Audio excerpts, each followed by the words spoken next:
Abonnez-vous gratuitement sur votre chaîne YouTube congodialogue.com. Abonnez-vous gratuitement sur votre chaîne YouTube congodialogue.com.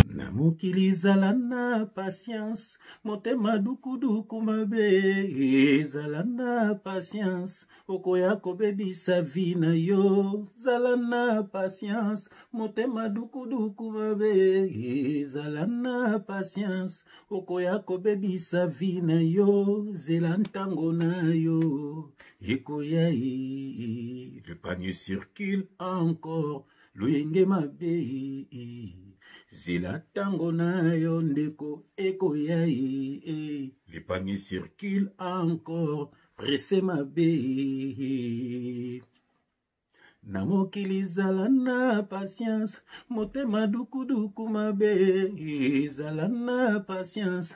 Okoya kobebisa ba chance na yo, zala na patience. Motema moto moto mabe, zala na patience. Okoya kobebisa vi na yo, zela ntango na yo.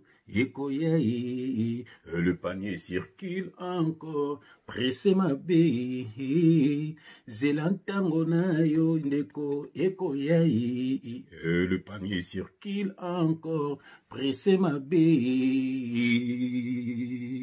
Bien-aimé dans le Seigneur, libota nanzambe batoye soit kufela bande koya biso. Bien-aimé nzambe apambola bino bisika no bino bozwami au nom de Jésus-Christ. Bien-aimé, quelle grâce, quelle joie immense tant to yakabo et bien-aimé dans le Seigneur. Et ça n'a uniquement qu'à répondre à prêcher parole. Pour nous ramener bateau bazan à distraction, bayana banzambe. Bateau bakangamina bateau ya mabe. Bateau bakangamina bateau ya lokuta. Bateau bakangamina via masumu. Bateau wana liwa ekuta bango na mabe wana te. No kite bakomona nzambe te. Bateau bele vina bango so marché te. Po bazo tambola na bateau ya mabe. Po bazalaka na bateau ya mabe. Bateau musupa so kanta vine eza bien. Nzokande vine eza nango bien te. Mitala ndeko soki vine eza bien. Mitala vraiment. Kabwana na muto zara na yo, muto azara na yo memako na luingi. Bakado musu zara bakado empoisonné. Bien aimé, soki toye boye, bien aimé bomoni photo oyo. Tembe na biso zali ba jeune fille bakufi pona vie ya bilula lula. Ba jeune fille bakufi pona vie ya bilula lula. Bien aimé zali histoire moko salami na Afrique. Bien aimé dans le Seigneur, ba jeune fille balinga kaba Louis Vuitton, balinga kaba Mathieu Vu, balinga kaba Souki, balinga kaba kili kili. Molimo sirene se kota kati na onde konangai. Olika via ba camarade, olika ba mona yo, bolingi ka via luingi. Botala bakuta na kina batu, ba mimi bango na ba boîte, ba mimi bango na ba ambiance, na suka bati bango ba mbeli. Oh bien aimé, image ezali. Pambate ezali babilo komoko bien aimé. Ezali ba rituel, beza ba cérémonie, ba sataniste bazana ba jour na bango ba salaka ba rituel. Il faut ba offrir makila. Il y a pas un papa na bango qui est le diable. Alors bien le Seigneur ezana ba jeune fille belé, ba kufa déjà pour na makambo. Il y a pas ba jeune garçon belé, ba kufa déjà pour na makambo. Misusu zo quand zo otambola ka onga na kufa te na za, nzoka ba boma yo spirituellement. Pona mbongo mutu zwaki, pona lamba ya mutu lataki, pona biloko bato liaki, bazwa nini na vie na yo, pona mutu nini yo bimaki na jeune fille ndeko na ngai, mon frère, ma sœur, mutu nini yo bimaki na ye, as bibi sa vie na yo na nini, yango bien aimé, avant to sambela, bomona ba côté ba tiango ba mbeli to bombi yango, pour YouTube a bloquer vidéo, va yango to bombi côté bazo tia bango ba mbeli, mais botala bino moko bolanda ndeko wana. Après tout zonga na kombo na Jésus Christ. Hello tout le monde, bonjour, j'espère que vous allez bien. Voilà, bienvenue sur Renoir de Panama 237. Après l'histoire d'empoisonnement, nous allons parler de ça. J'ai reçu cette vidéo ce matin et j'ai décidé de partager avec vous. Alors ce message d'aujourd'hui, je m'adresse particulièrement à tous nos jeunes sœurs. Tranche d'âge de 16 à 25 ans. Nos jeunes sœurs d'aujourd'hui qui aiment la facilité, qui aiment la vie facile, qui accrochent les sacs où elles ne peuvent pas décrocher. Nos jeunes sœurs d'aujourd'hui que quand les parents les parlent ou quand les grandes sœurs, quand les aînés les parlent, c'est que oh, je maîtrise. Vous ne maîtrisez rien du tout. Vous ne maîtrisez rien parce que Vous ne voulez pas travailler. Vous ne voulez pas aller à l'école. Vous ne voulez rien faire. C'est vous qui aimez utiliser des iPhone 12 Pro Max. C'est vous qui voulez utiliser des iPhone 13 Pro Max. Pourtant, dans votre famille, il n'y a personne qui utilise de Nokia grosse tête ou encore Nokia 250. Alors, je m'adresse à vous. Ne pensez pas que la vie est facile. Dans cette vidéo que vous voyez, c'est des jeunes sœurs, jeunes filles comme vous, qui sont allées sortir avec des jeunes garçons qui passaient le temps à faroter des dizaines toute une soirée.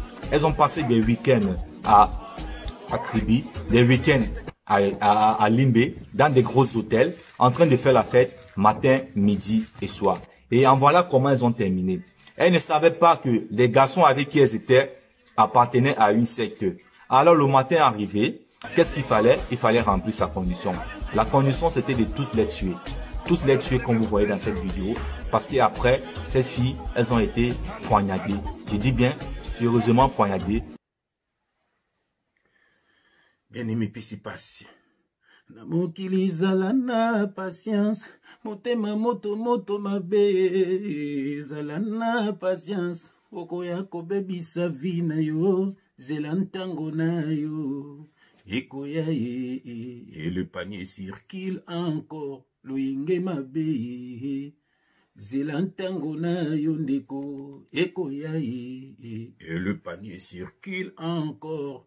Pressé ma bé, Louingue ma bé, bien aimé pesi pasi bomoni image wana, na moni na bonde la, yambo toto passo la makomi, au nom de Jésus-Christ, éternel Dieu des armées, papa merci. Merci de nous télémisa biso, na but moko kaka, bana na obaza la sauver. Oh papa, bakabona na batu ya mabe, bakabona na ba faux conseiller, bakamaradi ya mabe, ba membre la famille msupe ya mabe papa, bana no bakabona na bango papa, poete ba bikisa milimo na bango. Oh nzambe mingi si bakufi spirituellement, mingi pe si bakufi physiquement, papa pona kolanda luinga mokili, pona kolanda batu ya mokili, pona ki matu vi papa. Oh nzambe, yango zo tinda biso, papa tu beta son de la trompette, bana na yo bakabona na makambo nyonso yo, bakanga makaka na yo, pote ba bikisa milimo na bango, pote mukolo bakotika mokili yo, bakutana na yo, message yo, et ça misala na ona bomo ya bana na yo, que le Saint-Esprit parle pour l'édification de ton peuple. Au nom de Jésus-Christ, nous avons ainsi prié et nous disons Amen. Ah, bien aimé, vous en adressez bien. Ah, pembe na pembe. Vérité de veri. Révélation de reva. Uniquement pour na bateau yeso akufela. Ce qui yeso akufela yote, bien aimé, kebo osukologa bano. Keba na ki fanatisme ya ba faux pasteur. Keba na ki fanatisme ya ba faux musicien ba melaka makila. Keba na ki fanatisme ya ba faux politiciens, ils sont là pour détruire le pays. Keba na ba fanatisme ya biloko mokili. Ya ko lula bilula lula. Iko memona li felo. Oko tambola na ba sirène sans oyeba. Ba ko bloquer vina yo. Ah, bien aimé, aux en adresse bien. Simplement, le Père a envoyé ton frère. Le Père a envoyé ton frère. Bien-aimé, peut-être big samuli monayo. Au nom de Jésus-Christ. Voilà, bien-aimé, le Seigneur. Bon, mon vidéo, on est pas si. Bien-aimé, ma jeune fille à l'élo. Même ma bala, ma femme d'Arasuna, ma bala, te. Moutounan Nzambe, au solo là. Ma jeune fille à l'élo, balinka ki musique. Ma jeune fille à l'élo, balinka ba camarade. Ma jeune fille à l'élo, soka zui téléphone na ya bandiko solo là. Oh, bien-aimé, olamba l'air nini ser na ngai. Bamsuki tapona ko sukola nzoto ko makaporbe mutu na Nzambe a solola. Tanku ta sukola ta ko sukola izate banda vanda gina téléphone. Kotonga kaka masulu izangi tina. So ki na ba image pe zanga tina, tu passes ton temps pour rien. Deko na ya mwasi. Éduquer une femme, c'est éduquer toute une nation na mokili baloba. So ki maman oza bien, ndako ne kozala bien. Une femme sage bâtit sa maison. Ndegunanga mwasi. Nzamba sala mwasi po na via luingite. Ba sataniste ne ba mema bilu na via luingi. Po ete po basala ba sacrifice na bango. Botande ba bomi ba sero yo. Otanga ba classe na yo ndenge saka bana ngai. Tanga botanga ba classe. Soko koki classe te sala formation. Po ete na mokilo za la bisenga sengate. Soko za bisenga senga, okoya kozwa mbongo ya sataniste et bloquer vie na yo. Okoya ko bimana na n'importe qui a ko bebisa vie na yo. ndeko nanga mwasi nakotanga verset moko naza na Luc chapitre 11 nakenango na verset 11. Luc chapitre 11, bien aimé, je vais prendre mes lunettes et je vais essuyer mes lunettes. Quelle grâce natanga malamu nokito koloba o frère tanga ki bien te nokaki verset bien te ya on a tiré na vie ya bisenga senga. Je mets mes lunettes. J'aime quand je mets mes lunettes. Quelle grâce. Alléluia. Bien aimé, dans Luc chapitre 11, on a partir, il y a verset 11. Je lis au nom de Jésus-Christ, notre Seigneur, notre leader. C'est lui qui s'est donné à la croix pour nous. Dieu n'envoie pas de père spirituel, mais Dieu envoie tout simplement des messagers. Alléluia.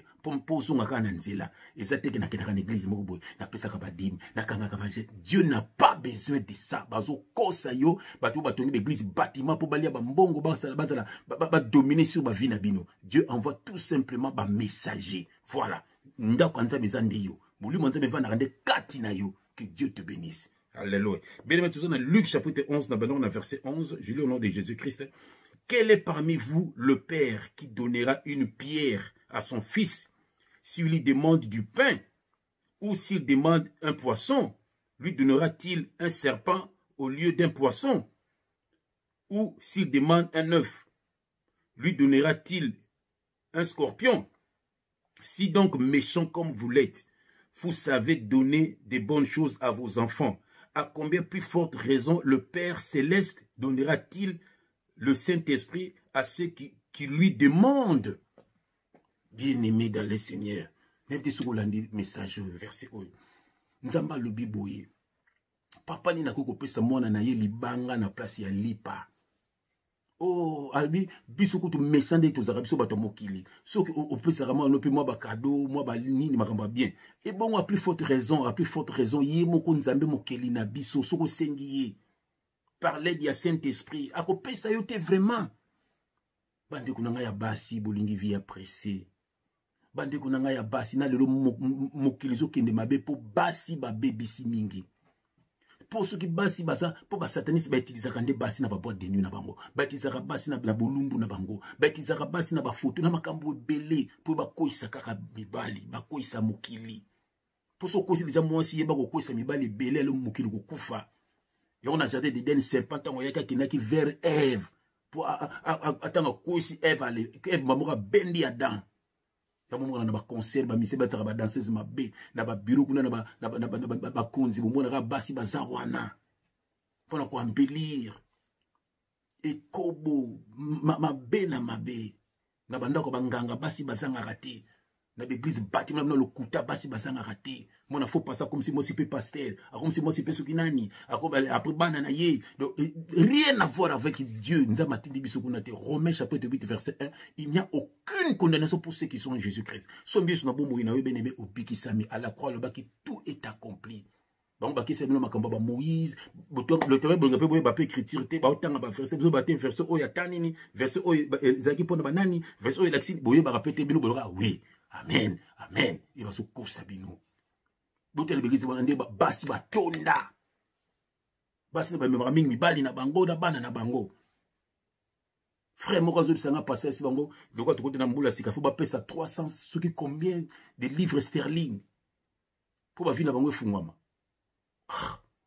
Na mama pe siliki mama zo ba mama ni azobani faut pesa. Tala ba mama mususu. Botala ba mama, ndenge bazo saka na bino. Ba mama mosi suka za kimia oh mboke kozala kimia même na ndako no kozala kimia même mobali no kozala kimia même bana ba kozala kimia soki mama ozana motema kokita mais soki mama motema eza duku duku ndako no ozana luyingi libano ozana luyingi bana ba kola na luyingi ba mama mso bataka ba mini jeep bana ba mona ba mini jeep mama na mona ba ba mini jeep mutu na nzambe au solola.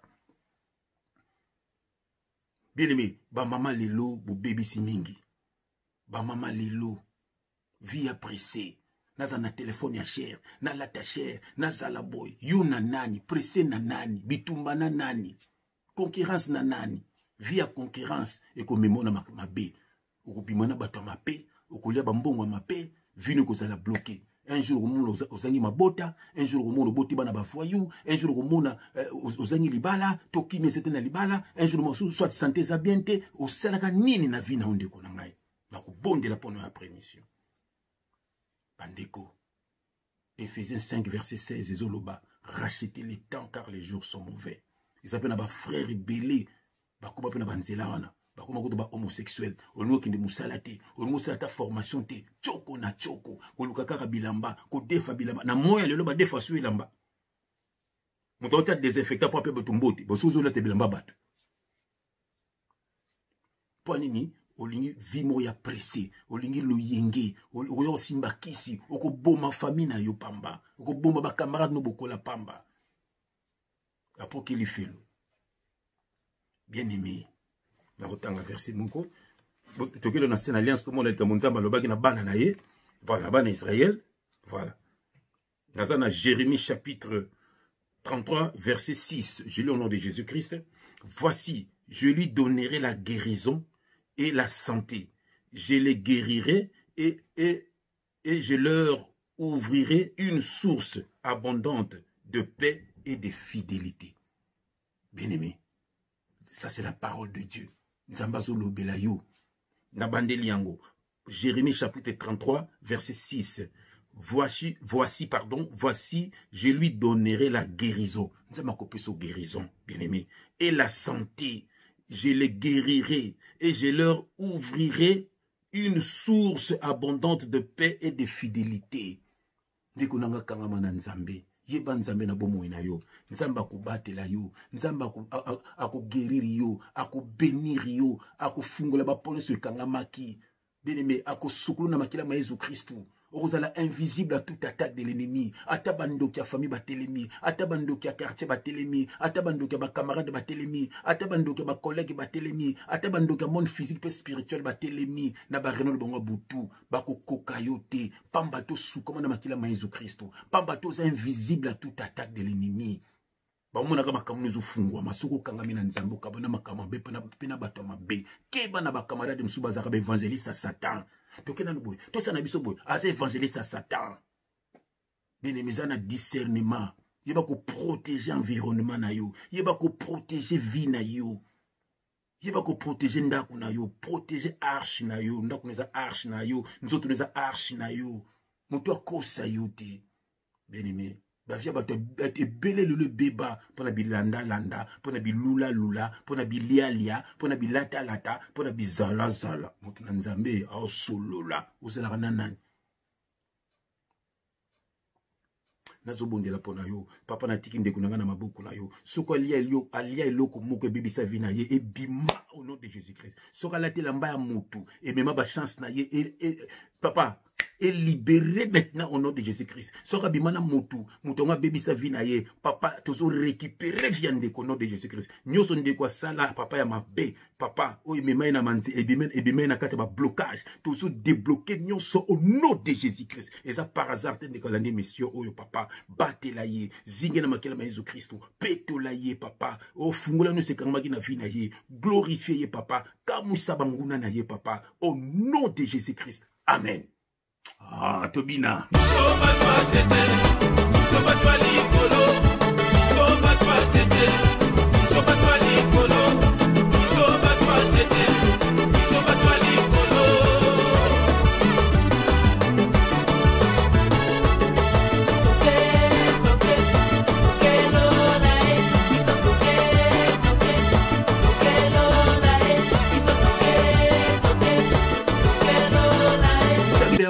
La bande de nous, c'est la challenge. Mais tu as 10e challenge dans l'évangile de l'agneau dans YouTube. Premier challenge, deuxième, troisième, tu as 10e. Mais ils ont continué car bien aimé Nzamba Pambo la binoto l'accent que tu as toi c'était toi battu l'icolo au nom de Jésus-Christ. Amen. Ba Congolais nyonso tu ba il faut battre la racine nini. Ah, ce que vous avez Congolais à solo et Seigneur otala bobele Congo dialogue. Congo dialogue. Tembete. Soko di Congolais a solo okokiko zanga mokolo mokote esengeli otala bobele Congo dialogue oyeba makambo mazali koleka kuna. Donc www.congodialogue.com. Soko za Congolais a solo yango wana. Nzeta lobi yango foko talaka Congo dialogue. Tina yango ngai pena yebaka makambo makoleka kuna na bosana te. Otala kapeka Congo dialogue. Tembete. Ya, ata nazali Congolais so ata bamendele kwa kokiko tala. Congodialogue.com